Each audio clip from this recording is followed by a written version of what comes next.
So, after you're done with remediation, what do you do next? Well, it can be really easy to think that accessibility is just done now, right? Like you did everything you could, you checked every page of the website, everything's accessible, you fixed every issue that could be found. However, your website is probably not going to be the exact same today as it was a week ago or as it was a month ago. Websites are living things, they're constantly changing.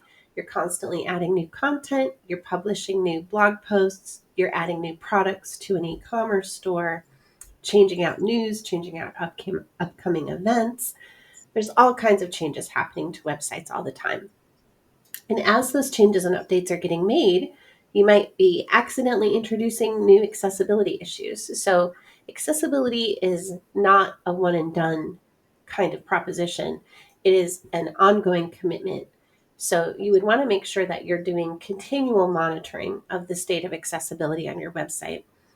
So, you can set up automated accessibility scanning to check for any new issues that might be getting introduced. And we've talked about automated scanning before. It's not perfect, it's only going to find a certain number of issues. However, it is a good indication of whether things are going right or wrong on the website. So if you are going along, you're publishing new blog posts, you're adding new products, you're doing whatever, and you're not seeing a bunch of new issues popping up in an automated scan, that is a good sign that probably you're doing a pretty good job at doing that without introducing new accessibility issues. If you start to see lots of new issues popping up, that's a good indicator that maybe you're accidentally introducing some things. So that ongoing monitoring can be really important.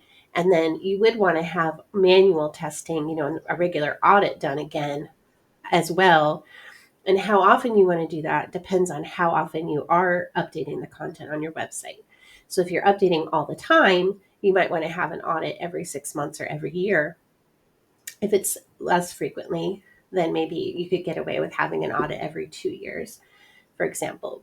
But you don't want to ever think of it as just a one time and done kind of thing. It's not that type of project. As long as your website is up and live, you need to be thinking about maintaining the accessibility. And if you are finding lots of new issues are being introduced onto the site, you probably want to look into getting some training for the people who are adding that content, who are probably not developers, right? They're probably content managers or they're social media people or they're marketing people. And you probably want to get some training for them in how they can add content to the site without introducing accessibility issues.